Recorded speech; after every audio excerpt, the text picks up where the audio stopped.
Well, fuck. You scared the hell out of me, and I already thought you were done for. That they'd killed you. Inserted Andrew venomously, and all of the men who were gathered tightly around the campfire at the 450th meter bursted into friendly laughter. Even Pyotr Andreevich himself, first glancing angrily at Andrei, couldn't restrain himself and smiled. Laughter sounded along the tunnel, giving birth somewhere in its depths to a distorted echo, a sinister screech that sounded unlike anything.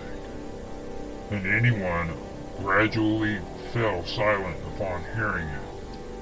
From the depths of the tunnel, from the north, the suspicious sounds were rather distinct now. There were rustling and light rhythmic steps. Andrei, of course, was the first to hear them. He went silent instantly and waved a hand to signal the others to be quiet too. And he picked up his machine gun from the ground and jumped up from where he was sitting.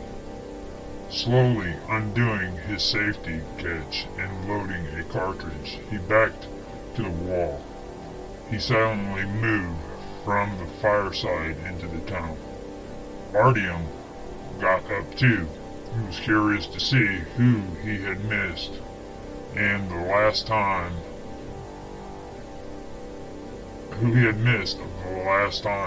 but Andrei turned back and frowned at him angrily.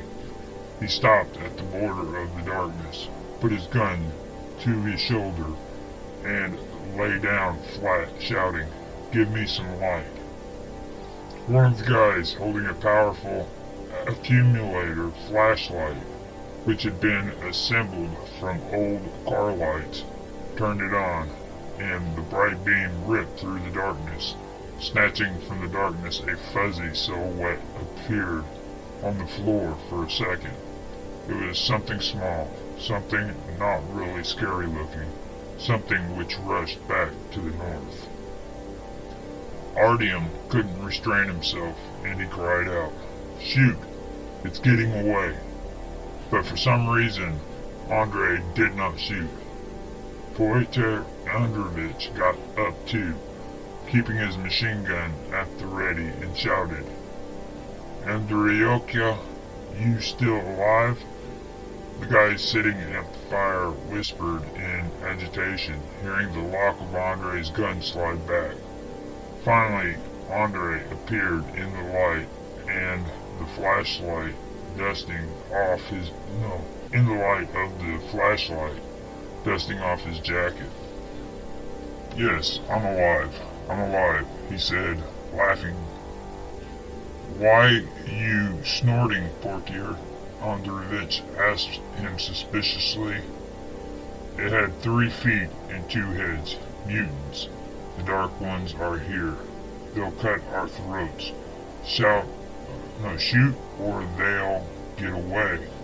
Must have been a lot of them, must have." Andrei continued to laugh. "Why didn't you shoot?" "Fine, my young man might not have, but he's young, didn't get it. But why did you mess it up? You're not new to this after all. You know what happened at Polozevskia?" asked Pyotr Andreevich angrily when Andrei had returned to the fire. "Yes, I've heard about Polozevskaya a dozen times." Andrei waved him away. "It was a dog, a puppy, not even a dog. It's already the second time it's tried to get close to the fire, towards the heat and the light. And you almost took him out, and now you're asking me why I'm being so considerate. Knackers. How was I supposed to know it was a dog?" Artyom had taken offense. I gave out such sounds. No, it gave out such sounds. And then a week ago, they were talking about seeing a rat the size of a pig. You believe in fairy tales? Wait a second, and I'll bring you your rat, Andre said, throwing his machine gun over his shoulder and walking off into the darkness. A minute later, they heard a fine whistle from the darkness, and then a voice called out, affectionately, coaxingly, come here, little one, don't be afraid." He spent a little time convincing it, but about 10 minutes calling it and whistling to it, and then finally his figure appeared again in the twilight. He returned to the fire and smiled triumphantly as he opened his jacket. The puppy fell out onto the ground, shivering,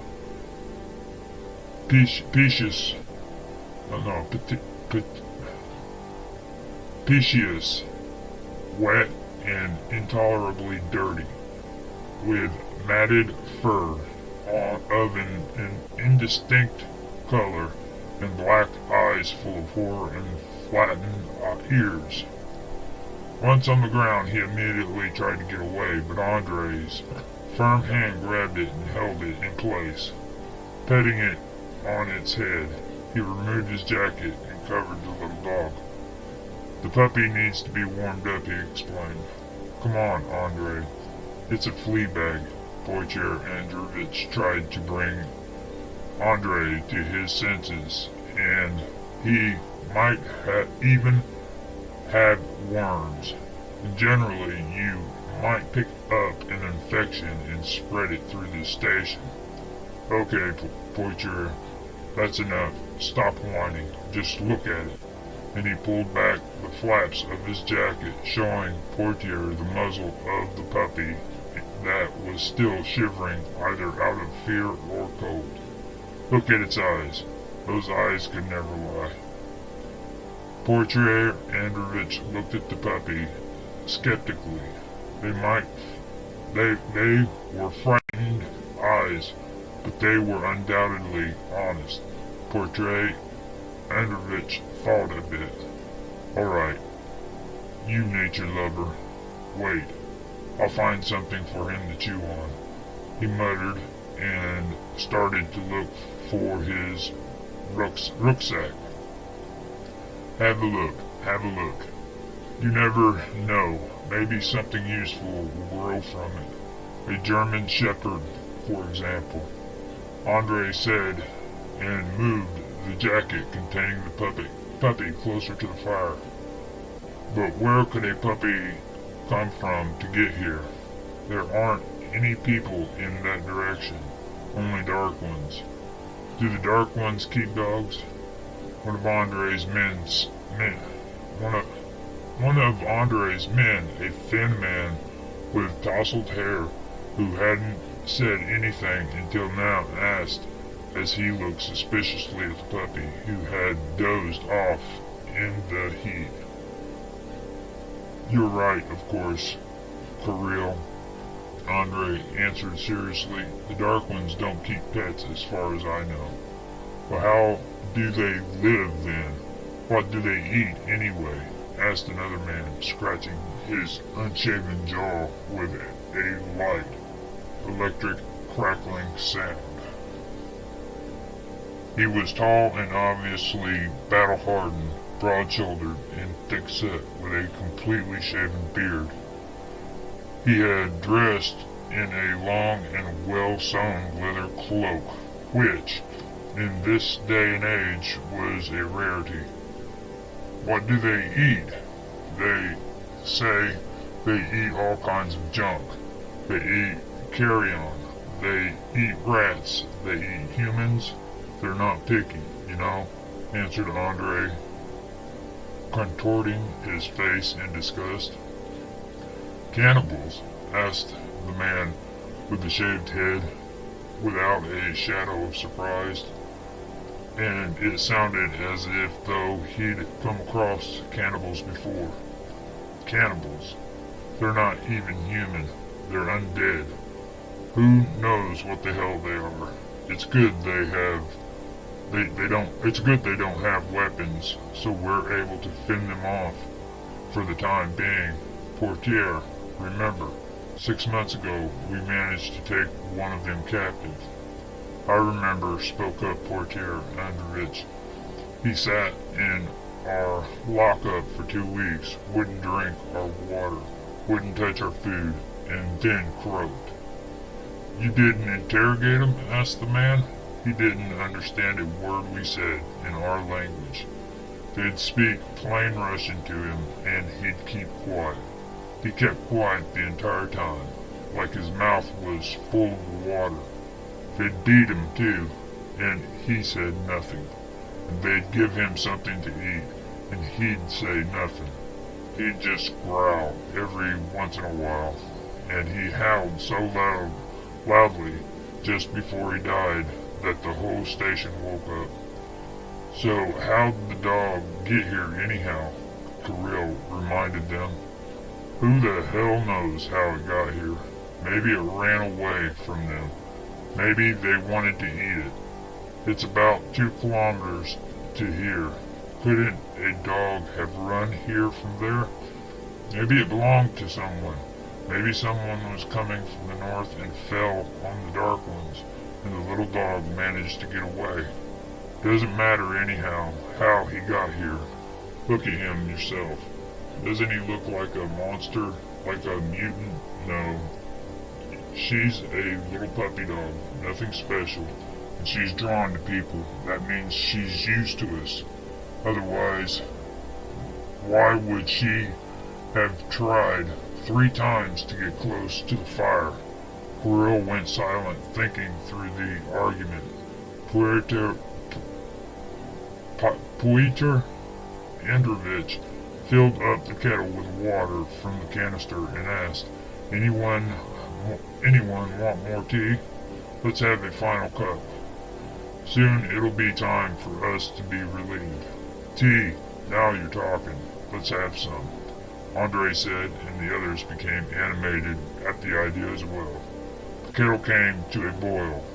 Pyotr Androvich poured another cup for those who wanted it and made a request. You guys, there's no point in talking about the Dark Ones. The last time we were sitting like this and talking about them, they crawled up. Other guys have told me that the very same thing happened to them. Maybe it's just a coincidence. I'm not superstitious. But what if it is not? What if they can sense it? Our shift's almost over already. What do we need these shenanigans for at the last minute? Yeah, actually, it's probably not worth it. Second Artyom. Okay, that's enough, man. Don't chicken out on us. We'll get there in the end, said Andrei, trying to cheer up Artyom, and not really succeeding to convince him. The mere thought of the Dark Ones sent an unpleasant shiver through everyone, including Andrei, although he tried to hide it. He didn't fear humans of any kind. Not bandits, not cutthroats, anarchists, not soldiers of the Red Army, but the undead disgusted him. It wasn't that they were afraid of them, but that he couldn't stay calm when he thought about them, or indeed any other danger. Everyone fell quiet. A heavy, oppressive silence came over the men grouped around the fire. The knobbly logs of the fire were crackling, and to the north, a muted, deep-chested, croaking sound in the tunnel could be heard from time to time in the distance, as if the Moscow metro were the giant intestines of some unknown monster.